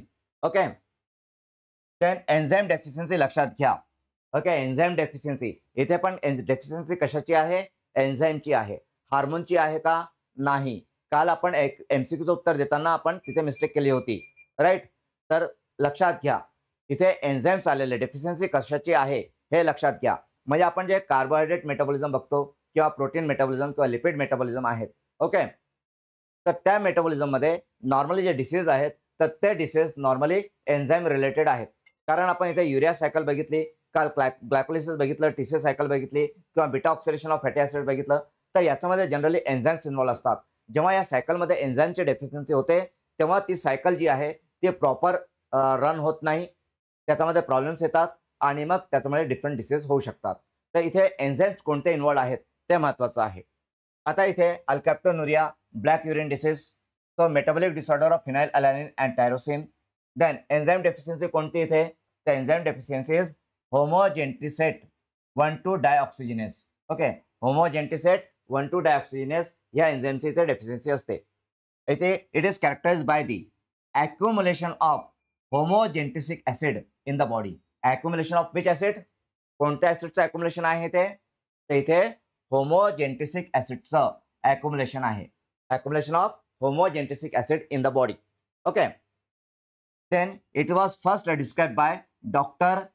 Archibald Garrod, who described it as genetic disease and coined the term concept of inborn errors of metabolism. हा जो point आहे हा point pharmacy related general नॉलेजमध्ये important आहे. Okay. General नॉलेजसाठी हा point आहे. आता इथे फर्स्ट टाइम जेनेटिक डिसीज कोणी डिस्क्राईब केलं? For the first time genetic disease कोणी डिस्क्राईब केलं? तर for the first time genetic disease was describe by doctor Archibald Garrod. Okay. आणि डॉक्टर आर्किबाल्ड गॅरोड यांनी फर्स्ट टाइम जेनेटिक डिसीज म्हणून कोणता disease describe केला? तर for the first time genetic disease म्हणून अल्कॅप्टोनुरिया म्हणजे ब्लॅक युरिन डिसीज हा describe केला त्यांनी. ओके. तर हा जो अल्कॅप्टोनुरिया आहे किंवा जेनेटिक ब्लॅक युरिन डिसीज आहे हा जेनेटिक डिसीज मध्ये फर्स्ट आयडेंटिफाईड डिसीज आहे.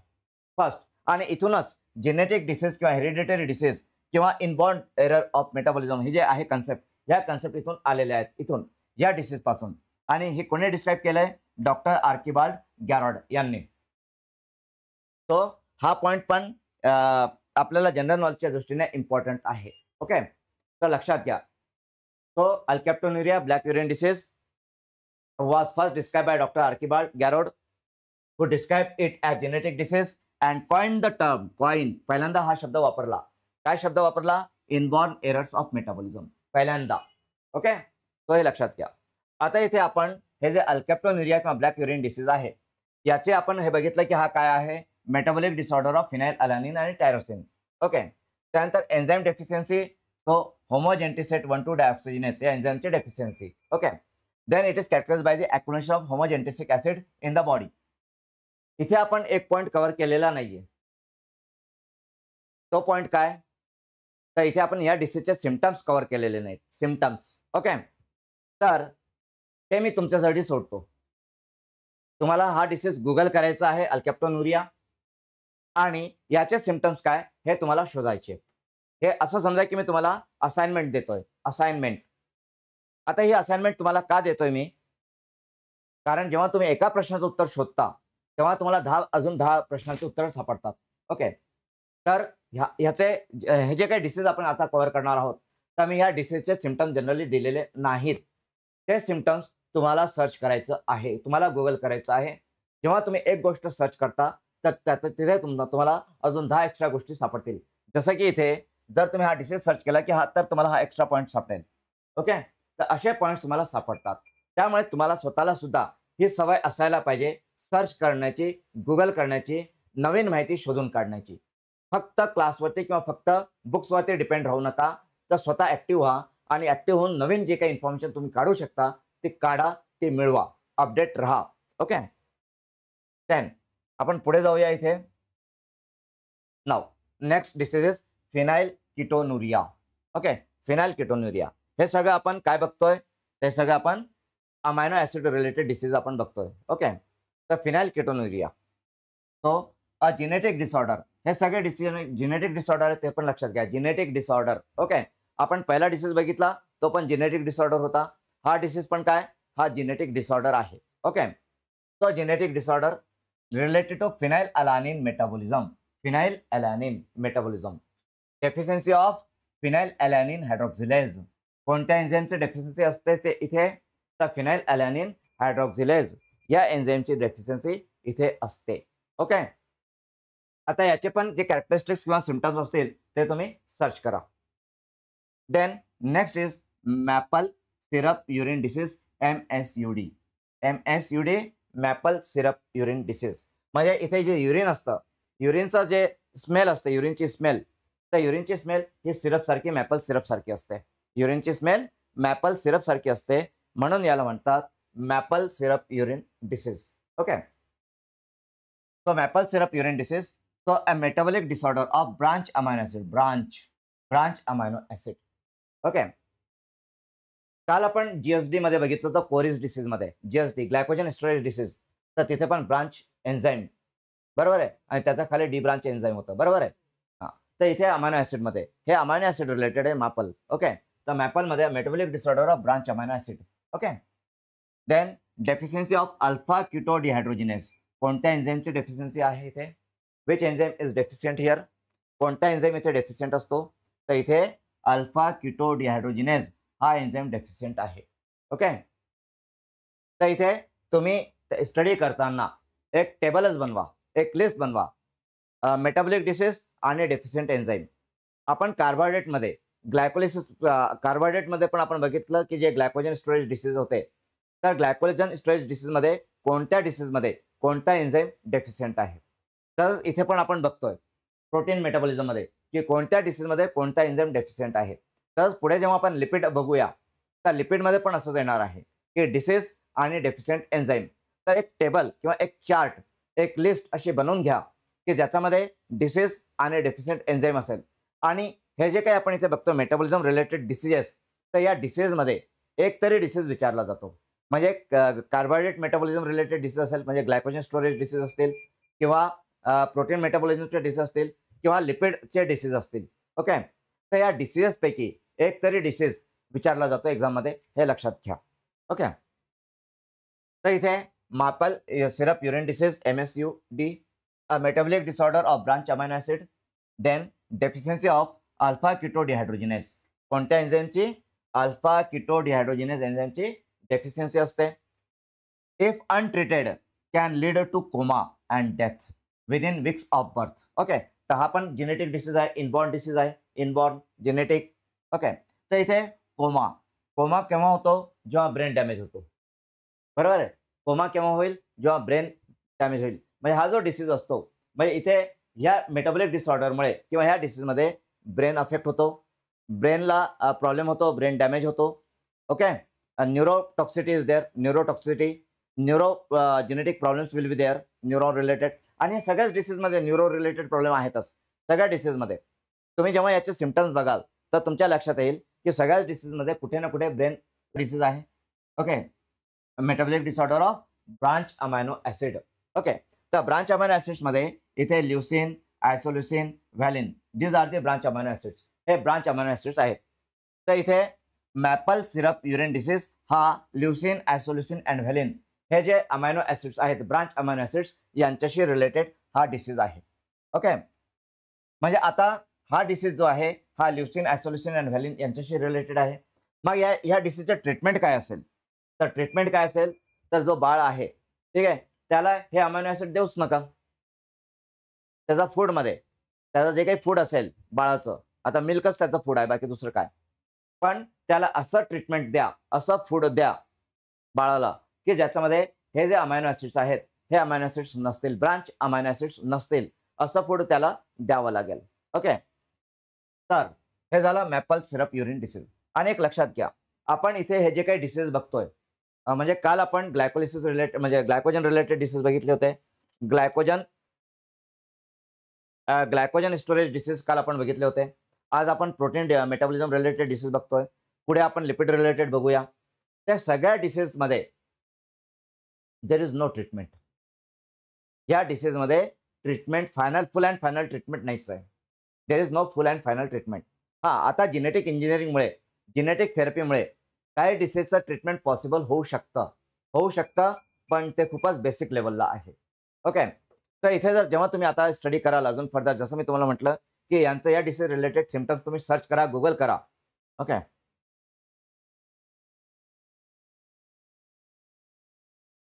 तर या डिसीज रिलेटेड सिम्पटम्स तुम्ही गुगल करा, सर्च करा, तर तुम्हाला अजून एक्स्ट्रा माहिती या डिसीजबद्दल मिळतील. तर या डिसीजबद्दल अजून जेवढी काही माहिती तुम्ही घेऊ शकता तेवढी घेण्याचा प्रयत्न करा. ओके, देन इथे next disease. Okay, amino acid metabolism related next disease is Hartnup's disease. Hartnup's. Okay, so what is this Hartnupp's disease? So a metabolic disorder of tryptophan catabolism. Tryptophan.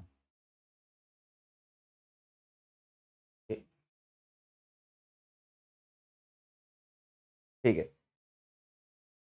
तो एक माशी आहे इथे, ती सगळं डिस्टर्ब करते. ते पण आपलं लेक्चर अटेंड करायला आलेली आहे आज. लेक्चर करायला नाही, आपलं लेक्चर डिस्टर्ब करायला आलेली आहे. ओके, ठीक आहे. तर हां, तर हे जे काही डिसीज आहेत, तर या डिसीजमध्ये म्हणजे तुम्हाला एन्झाईम तर माहिती पाहिजेच की कोणत्या एन्झाईमच्या डेफिशियन्सीमुळे तो डिसीज होतोय. तसंच इथे कोणतं अमायनो ॲसिड डिस्टर्ब होतोय, कोणत्या अमायनो ॲसिडचं मेटाबॉलिझम, कॅटाबॉलिझम डिस्टर्ब होतोय, त्या अमायनो ॲसिडचं नाव सुद्धा तुम्हाला माहिती पाहिजे. ओके, तर इथे हार्टनर डिसीज कोणत्या अमायनो ॲसिडचा आहे? Metabolic disorder of tryptophan, tryptophan catabolism. Okay, then deficiency of tryptophan pyrrolase. Tryptophan pyrrolase ह्या एन्झाईमच्या डेफिशियन्सीमुळे हा डिसीज होतो. Okay, now the symptoms. आता हार्टनर डिसीजचे symptoms. The symptoms largely relate to niacin deficiency. Niacin, vitamin B आहे, niacin vitamin B complex B मध्ये येतो नियासिन. आणि नियासिनची डेफिशियन्सी होत असेल तर कोणता डिसीज होतो? तर नियासिन डेफिशियन्सीमुळे नॉर्मली पेलाग्रा होतो. Pellagra, right. नियासिन डेफिशियन्सीमुळे कोणता डिसीज होतो? पेलाग्रा. पेलाग्रा हा स्किन रिलेटेड डिसीज आहे, स्किन रिलेटेड, बरोबर आहे. तर इथे पण या ट्रिप्टोफॅन पॅरोलेसच्या डेफिशियन्सीमुळे हा जो हार्टनर डिसीज होतो, तर याचे जे सिम्पटम्स आहेत they are largely related to niacin deficiency.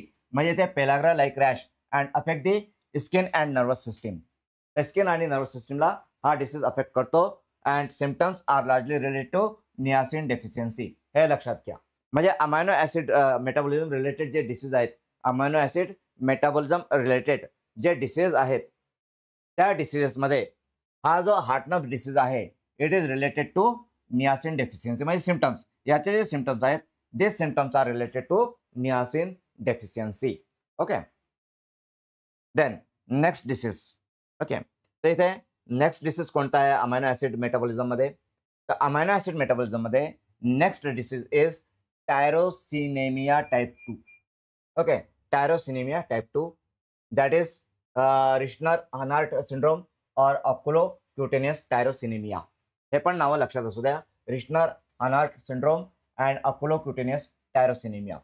आता इथे मी मेन्शन करताना फक्त एवढंच मेन्शन केलेलं आहे, पण आपल्या बुकमध्ये जे स्टडी मटेरियल तुमच्याकडे आहे, essential pharmacy review for drug inspector exam, या बुकमध्ये मी अजून डिटेलमध्ये हार्ट डिसीज डिस्क्राईब केलेला आहे. त्याच्यामध्ये टाईप 1 टाईप 2 जे काही आहे ते पूर्ण डिटेलमध्ये तुम्हाला मिळेल. ओके, आणि त्याचे एमसीक्यूज पण आहेत. तर इथे tyrosinemia type 2 Richner Hanhart oculocutaneous tyrosinemia, so typically presents between ages 2 and 4. Deficient enzyme, so tyrosine aminotransferase TAT, first enzyme in the pathway that metabolizes tyrosine. Okay, तर इथे मी एवढंच दिलेलं आहे. बुकमध्ये फर्दर डिटेल्स आहेत या डिसीजचे, तर बुकमधून हे डिसीज रीड करून घ्या. ओके, त्यानंतर हे झालेत. इथपर्यंत आपण काय बघितलं, तर इथपर्यंत आपण जे अमायनो ॲसिड मेटाबॉलिझमचे डिसीज आहेत, अमायनो ॲसिड मेटाबॉलिझम डिसीजेस, हे डिसीज बघितलेत. तर अमायनो ॲसिड मेटाबॉलिझम डिसीजमध्ये अल्कॅप्टोन्युरिया हा पहिला आपण डिसीज बघितला. Alkaptonuria that is black urine disease. Then next आपण इथे काय बघितलं, दुसरा डिसीज. तर सेकंड डिसीज वॉज, बघा आता लिस्ट आपण बघून घेऊ एकदा. तर सेकंड डिसीज वॉज फिनाइलकिटोन्युरिया, हा सेकंड डिसीज फिनाइलकिटोन्युरिया. तिसरा disease maple syrup urine disease. Okay, fourth disease Hartnup's disease, and fifth disease is tyrosinemia. Okay, tyrosinemia was the fifth disease. Okay, त्यानंतर अजून युरिया रिलेटेड किंवा अमायनो ॲसिड रिलेटेड किंवा protein related काय condition असू शकतात, काय disease असू शकतात. तर याच्यामध्ये एक कंडिशन आहे ॲझोटेमिया. ॲझोटेमिया, एमिया, एमिया, एमियाचा अर्थ काय होतो, एमिया हा जो शब्द आहे एमिया, तर एमिया म्हणजे in blood, right, with in blood, in blood. Emia म्हणजे इन ब्लड. आणि ते ॲझो आलेलं आहे, ॲझो. तर ॲझो जनरली कशासाठी असतं, नायट्रोजनसाठी. ॲझोल, राईट, ॲझोल तुम्हाला माहिती असेल. एझेड, एझेड आपण हेट्रोसायक्लिक सिस्टममध्ये केव्हा लावतो, जेव्हा हेट्रोसायक्लिक सिस्टममध्ये नायट्रोजन असतं, हेटेरो ॲटम हा नायट्रोजन असतो, तेव्हा आपण त्यासाठी एझेड लावतो, बरोबर आहे. पायराझोल, ॲझोल, डायझोल. ओके, तर एझेड, एझेड फॉर नायट्रोजन, एमिया म्हणजे ब्लड. जेव्हा ब्लडमध्ये नॉर्मलपेक्षा जास्त नायट्रोजन होतं, okay, it indicates elevation in blood urea. It indicates elevation in blood urea or other nitrogen metabolites, okay, which may or may not be associated with renal disease. May or may not be associated with renal disease. Okay, म्हणजे जर kidney disease असेल, kidney disease, तर kidney डिसीजमध्ये युरियाचं excretion होणार नाही, आणि युरियाचं excretion झालं नाही तर युरिया लेवल इन्क्रीज होते. तर ॲझोटेमिया काय असतं, तर azotemia indicates elevation in blood urea और other nitrogen metabolites which may be or may not be associated with renal disease. Kidney डिसीजशी ते असोसिएट असू शकतं किंवा नसेल, पण related to kidney disease may or may not be. So azotemia म्हणजेच काय, तो शब्द लक्षात घ्या. Azotemia means elevation in blood urea और other nitrogen metabolites. Okay, then jaundice माहिती आहे सगळ्यांना, जॉन्डिस काय असतं ते. ओके, कावीळ. ओके, जॉन्डिस दॅट इज कावीळ. ओके, तर जॉन्डिसमध्ये येलोनेस होऊन जातं. होल स्किन जी असते, आपली स्किन असेल, म्युकस मेमरी असतील, कंजक्टिव्हा असेल, हे सगळे येलो होतात. का होतात, कारण बॉडीमध्ये बिलिरुबिनची लेवल इन्क्रीज होते, बिलिरुबिन. ओके, तर जॉन्डिस हा जो डिसीज आहे, तर हा पण related to amino acid metabolism असू शकतो. Maybe, there are chances. All types of jaundice जे आहेत ते फक्त अमायनो ॲसिड मेटाबॉलिझमशी संबंधित असतात असं नाहीये, असं नाही. सम ऑफ, देर आर चान्सेस, सम आहेत. काही जॉन्डिसमध्ये अमायनो ॲसिड मेटाबॉलिझमचा प्रॉब्लेम असू शकतो. ओके, तर इथे आपण हे amino acid related metabolism related disease बघितलेले आहेत. आता आपण पुढे जाऊया. Okay, now disorders of ammonia metabolism. Ammonia. Okay, तर इथे आपण आता अमोनिया मेटाबॉलिझमचे डिसीज आपण बघणार आहोत. आता अमोनियाचे मेटाबॉलिझमचे डिसीज आपल्याला बघायचे असतील, तर अमोनियाचा मेटाबॉलिझम कुठे होतो, कुठे होतो अमोनियाचा मेटाबॉलिझम.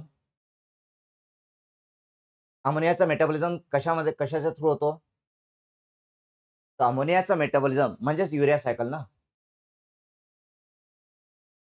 अमोनियाचा मेटाबॉलिझम म्हणजेच युरिया सायकल. अमोनिया कशामध्ये कन्वर्ट होतो, युरियामध्ये कन्वर्ट होतो ना. युरिया सायकलमध्ये अमोनिया एंटर होतो. अमोनिया युरिया सायकलमध्ये एंटर झाल्यानंतर त्याच्यापासून युरिया तयार होतो, राईट. तर अमोनियाचं मेटाबॉलिझम म्हणजेच युरिया सायकल. अमोनियाचं मेटाबॉलिझम म्हणजेच युरिया सायकल, राईट. तर युरिया सायकलमध्ये फक्त मायटोकॉन्ड्रिया नसतं, शिल्पा. बघा, शिल्पाने मायटोकॉन्ड्रिया आन्सर दिलेला आहे. तर युरिया सायकल हे मायटोकॉन्ड्रियामध्ये पण होते आणि सायटोप्लाझममध्ये पण होते, लिव्हर सेल्समध्ये, ओके, हेपॅटिक सेल्समध्ये, ओके. बस. तो इथे अमोनिया मेटाबॉलिझम म्हणजे आपल्याला हे जे इथे आपण काय बघतोय, डिसऑर्डर्स बघतो. डिसऑर्डर्स ऑफ अमोनिया मेटाबॉलिझम म्हणजेच इथे आपण काय बघणार, disorders of urea cycle. Urea सायकलचे डिसऑर्डर्स आपण इथे स्टडी करणार आहोत, okay. So disorders of urea cycle. तर इथे फर्स्ट आहे हायपर अमोनेमिया, ओके, म्हणजे टॉक्सिटी ऑफ अमोनिया. एक लक्षात घ्या, brain is the most sensitive organ for ammonia. Brain is the most sensitive organ for ammonia. जर आपल्या ब्लडमध्ये अमोनियाची लेवल इन्क्रीज होत असेल तर त्याचा डायरेक्ट इफेक्ट ब्रेनवरती होतो. Ammonia is toxic for the brain. Ammonia is toxic for the brain. Ammonia हा आपल्या बॉडीला रिक्वायर्ड पण आहे. कशासाठी रिक्वायर्ड आहे, काय रिक्वायरमेंट्स आहे, तर अमायनो ॲसिडच्या सिंथेसिसमध्ये, म्हणजे नॉन एसेन्शियल अमायनो ॲसिड असतात. नॉन एसेन्शियल अमायनो ॲसिडच्या सिंथेसिसमध्ये, प्युरिन पायरिमिडिन बेसिसच्या सिंथेसिसमध्ये, न्यूक्लिक ॲसिडच्या सिंथेसिसमध्ये, तसंच बॉडी पीएच, ब्लड पीएच जी असते, फिजिओलॉजिकल पीएच, ते पीएच मेंटेन करण्यामध्ये अमोनिया रिक्वायर्ड असतो, राईट. पण जेव्हा एक्सेस ऑफ अमोनिया होतो, एक्सेस, तर that is toxic for the brain. तो डायरेक्टली ब्रेनवरला डॅमेज करतो अमोनिया, ओके. तर इथे जे काही डिसऑर्डर्स आपण बघणार आहोत, या सगळ्या डिसऑर्डरमध्ये अमोनियाची लेवल इन्क्रीज होते आणि अमोनियाची लेवल इन्क्रीज झाली की ते ब्रेनला अफेक्ट करतात, ब्रेन डॅमेज होतो आणि ब्रेन डॅमेज झाल्यामुळे नर्वस सिस्टम रिलेटेड प्रॉब्लेम्स इथे आपल्याला दिसतील, ओके. तर बघूया इथे आपण. तर इथे first is hyperammonemia. Hyperammonemia म्हणजेच काय, नॉर्मलपेक्षा जास्त अमोनिया, हायपर म्हणजे अबव नॉर्मल लेवल. तर अमोनिया जो असेल ब्लडमध्ये तो अबव नॉर्मल लेवल असेल, okay. So hyperammonemia. So ammonia is a potent neurotoxin. Neurotoxin लक्षात घ्या. Then it is urea cycle disorder. हा एक one of the urea cycle disorder आहे, ओके. त्यानंतर इथे नेक्स्ट आहे citrullinemia, okay. Citrullinemia, okay. Citrulline कुठे तयार होतो, सिट्रोलिन मायटोकॉन्ड्रियामध्ये तयार होतो की सायटोप्लाझममध्ये तयार होतो? सिट्रोलिन कुठे तयार होतो, मायटोकॉन्ड्रियामध्ये का? सिट्रोलिन हा मायटोकॉन्ड्रियामध्ये तयार होतो आणि मग तो एंटर करतो सायटोप्लाझममध्ये, राईट. सिट्रोलिन ऑर्निथिन कंबाईन होतो, ऑर्निथिन, आणि त्यानंतर मग सिट्रोलिन तयार होतं. सिट्रोलिन हा मायटोकॉन्ड्रियामध्ये तयार होतो आणि सायटोप्लाझममध्ये एंटर करतो. तर हा सिट्रोलिन रिलेटेड डिसऑर्डर आहे. So it is urea cycle disorder. Deficient enzyme, इथे एन्झाईम कोणता डेफिशियंट असतो, तर argininosuccinate synthetase, right. Argininosuccinate synthetase ह्या एन्झाईमच्या डेफिशियन्सीमुळे हा डिसीज होतो. It is characterised by the accumulation of higher levels of citrulline and ammonia, right? Citrulline and ammonia in the blood. Then there are two types of citrullinemia. They are caused by mutations in different genes. Mutations in different genes, right? तर हा पण genetic disorder आहे. तर two types of सिट्रोलिनेमिया कोणते, तर type 1 सिट्रोलिनेमिया, that is classic citrullinemia. Okay, type 1 is classic citrullinemia and type 2 citrullinemia. Okay, so type 1 classic citrullinemia. Infants experience a progressive lack of energy, that is lethargy. आळस असतो त्यांच्यामध्ये, lethargy असते, poor feeding, vomiting, seizures, brain damage होतो, seizure असतीलच, seizures and loss of consciousness, okay. So type 1 citrullinemia can be life threatening, can be life threatening, okay. त्यानंतर next type 2 citrullinemia. So type 2 citrullinemia it chiefly affect the nervous system, okay. कारण brain अमोनियाची level increase होते, neurotoxin आहे ammonia. So it chiefly affect the nervous system, causing confusion, restlessness, memory loss, abnormal behaviors such as aggression, irritability and hyperactivity, seizures and coma, okay. हे झालं citrullinemia. त्यानंतर next आहे argininosuccinic aciduria. Argininosuccinic aciduria, okay. तर इथे argininosuccinic, okay. So it is also urea cycle disorder. Deficient enzyme argininosuccinate lyase. Okay, argininosuccinate lyase is the deficient enzyme here. It is characterized by the accumulation of high levels of ammonia and argininosuccinic acid, leading to deficiency of the essential amino acid arginine. Okay, हे लक्षात घ्या. Then next argininemia. Okay, next disease कोणता ammonia related, that is argininemia. Okay, argininemia. So it is also urea cycle disorder. Deficient enzyme is arginase 1. कोणता enzyme deficient आहे ते, तर इथे arginase 1 हा एन्झाईम डेफिशियंट आहे. It is characterised by the accumulation of high levels of ammonia and arginine. Unlike most other UCDs, UCD म्हणजे काय, urea cycle disease, severe hyperammonemia at birth is rare. At birth, at the time of birth is rare, hyperammonemia. Okay. Then symptoms typically manifest later. Symptoms नंतर येतात, generally between ages 1 and 3 and are often progressive. Okay. So इथे मी note दिली, also read the details of this disease in the book. म्हणजे हे जे book आहे तुमच्याकडे आपले स्टडी मटेरियल, तर या स्टडी मटेरियल मधून सुद्धा तुम्ही हे रीड करा. मी याच्यामध्ये अजून डिटेल्स दिलेलेच आहेत ते सगळ्या डिसीजचे, आणि या डिसीज रिलेटेड एमसीक्यूज पण आपल्याला आपल्या या बुकमध्ये आहेतच. ओके, तर इथे हे जे काही डिसीज आहेत आपण बघितलेले आहेत, तर या सगळ्या डिसीजचं डेफिशियंट एन्झाईम कोणतं, त्याचे कॅरेक्टरिस्टिक्स काय काय आहेत, आणि त्याच्यामुळे कशाची हायपर ॲक्टिव्हिटी होते किंवा ॲक्टिव्हिटी कमी होऊन जाते, हे तुम्हाला माहिती पाहिजे. तर याची एक लिस्ट तयार करा किंवा चार्ट तयार करून घ्या. तर आता इथे आपण एमसीक्यू बघूया. Okay, let's move to the MCQ. Okay, so first question, an organ which is extremely sensitive to ammonia toxicity is option A liver, option B brain, option C kidney, option D heart. Okay, brain B. तो उत्कर्ष, वैष्णवी, शिल्पा, आरती, प्राजक्ता सगळ्यांनी बी answer दिलेला आहे. Yes, Chaitali, विद्या, yes. इकडे युट्यूबला Vaishnavi Waghmare, okay Vaishnavi, yes बी. तर सगळ्यांनीच इथे बी हा आन्सर दिलेला आहे. 100% आन्सर करेक्ट आहेत. 100% सगळ्यांचेच आन्सर करेक्ट आहेत. हा पण क्वेश्चन जो आहे हा एक्झाम मधलाच क्वेश्चन आहे, एक्झाम मध्ये आलेला हा क्वेश्चन आहे. तर जर तुमच्या कन्सेप्ट क्लिअर असतील, तुमचा बेस क्लिअर असेल, तर अशा प्रकारचे जे इझिएस्ट क्वेश्चन असतात, तर ह्या इझिएस्ट क्वेश्चनमध्ये तुम्हाला 10 सेकंद पण लागत नाही आन्सर द्यायला. म्हणजे तुम्ही अशा क्वेश्चनमध्ये तुमचा टाइम वाचवू शकता. पण या क्वेश्चनसाठी तुमचा बेस क्लिअर असणं आवश्यक आहे, राईट. म्हणजे तुम्हाला माहिती आहे की तुम्हाला 60 मिनिट्समध्ये किती क्वेश्चन सॉल्व्ह करायचे असतात, तर 60 मिनिट्समध्ये तुम्हाला 100 एमसीक्यूज सॉल्व्ह करायचे असतात. 100 एमसीक्यूज, बरोबर आहे.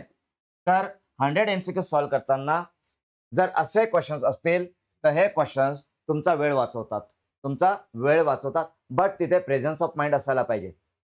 ओके, तुम्ही काय आन्सर देताय हे तुमचं तिथे लक्ष असायला पाहिजे. Presence of mind is very important there. Otherwise आपण म्हणतो ब्रेन आणि चुकून आपण त्याला हे करून घेतो, राईट, हार्टला. असं पण होतं. म्हणजे आपला ब्रेन सांगतो की बी आन्सर करेक्ट आहे, पण आपला हात जे सर्कल आपल्याला करायचं असतं, सर्कलला राऊंड, ते आपण चुकून बीच्या जागी डी करून देतो. आपल्याला बी आणि डी सारखेच दिसतात. एक्झाममध्ये असं होतं. असे मी अनुभव घेतलेले आहेत, असे स्टुडंट्स मी बघितलेले आहेत. ते म्हणतात सर मी बी बरोबर करून आलोय, आणि जेव्हा आन्सर चेक करतो तर बीच्या जागी डी दिसतंय. म्हणजे ते बी आणि डी आपला ब्रेन कन्फ्यूज होतो तिथे. जर प्रेशर असेल ब्रेनवरती, प्रेशर असेल तर अंडर प्रेशर अशा मिस्टेक होतात. अंडर प्रेशर बीचं डी होऊन जातं. आपल्याला बी सर्कल करायचं असतं, आपण डी सर्कल करतो तिथे. ओके, तर अशा मिस्टेक्स करू नका. ओके, प्रेझन्स ऑफ माइंड असायला पाहिजे, आणि तुम्ही तिथे म्हणजे कॉशियस असायला पाहिजे की तुम्ही काय करताय.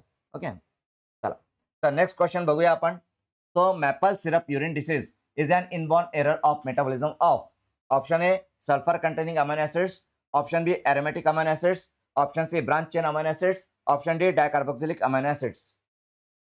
Branch chain, okay. Utkarsha, Prajakta, Shilpa, Aarti, Vaishnavi, Chaitali, yes, Vidya, okay. C answer आलेलं आहे. इकडे पण युट्यूबला वैष्णवी सी आन्सर देते. Okay, yes. So the correct answer is option C, branch chain amino acids. Okay, so students इथे आपण आपला हा जो आहे मेटाबॉलिझम ऑफ प्रोटीन मेटाबॉलिझम हा टॉपिक आपण इथे कव्हर केलेला आहे. ओके, तर आपण इथे कार्बोहायड्रेट मेटाबॉलिझम पण आपला कव्हर झालेला आहे. प्रोटीन मेटाबॉलिझम हा टॉपिक सुद्धा आपला कव्हर झालेला आहे. Lipid metabolism. तर आता उद्यापासून आपण सुट्टीवर जातोय. 18 ते 23 आपल्या सुट्ट्या आहेत दिवाळीच्या. 24 पासून आपण पुन्हा कंटिन्यू करूया आपला हा क्लास. ठीक आहे. आणि पण आपण सुट्टीवर जातोय, पण उद्या मी लाईव्ह असेल. म्हणजे 18 ते 23 सॉरी 18 ते 21 ना? 18 ते 21 दुपारी 3:30 वाजता अर्ध्या तासासाठी मी लाईव्ह असेल. अर्धा तास आपण एमसीक्यू डिस्कशन करणार आहोत. नॉर्मली आर-आर-बी एक्झाम येणार आहे, तर आर-आर-बीच्या दृष्टीने मी लाईव्ह येणार आहे. तर दुपारी 3:30 ते 4 आर-आर-बीसाठी आणि आपल्या ड्रग इन्स्पेक्टरसाठी सुद्धा जे एमसीक्यूज आपल्याला इम्पॉर्टंट आहेत, अशा एमसीक्यूच्या डिस्कशन घेऊन मी 18 ते 21 दुपारी 3:30 ते 4 येणार आहे. ओके. तर तो पण जो आहे लाईव्ह सेशन ते तुम्ही अटेंड करा. त्याच्यामध्ये एमसीक्यूज जे आहेत, आय-एम-पी एमसीक्यूज ते डिस्कस केले जातील. आता जे कोणी आता इथे आपल्या YouTubeला आहेत, ठीक आहे. तर त्यांच्यासाठी की आपलं हे बुक आहे, जर त्यांना हे बुक पाहिजे असेल, essential pharmacy review for drug inspector exam, तर हे बुक आपण 10% डिस्काउंटवरती देतोय. 10% discount with free home delivery. तर फ्री होम डिलिव्हरी आहे आणि 10% डिस्काउंट पण या बुकवरती आहे. आणि हे बुक जर तुम्हाला पाहिजे असेल, तर इथे आपला ही लिंक आपण दिलेली आहे किंवा हा QR कोड पण आहे. ठीक आहे. तर या QR कोडवरून तुम्ही हे बुक ऑर्डर करू शकता किंवा आमच्या टीमला आम्ही जे इथे कॉन्टॅक्ट नंबर तुम्हाला दिलेले आहेत डिस्क्रिप्शनमध्ये, तर त्या कॉन्टॅक्ट नंबरला कॉन्टॅक्ट करून सुद्धा तुम्ही या बुकसाठी ऑर्डर देऊ शकता.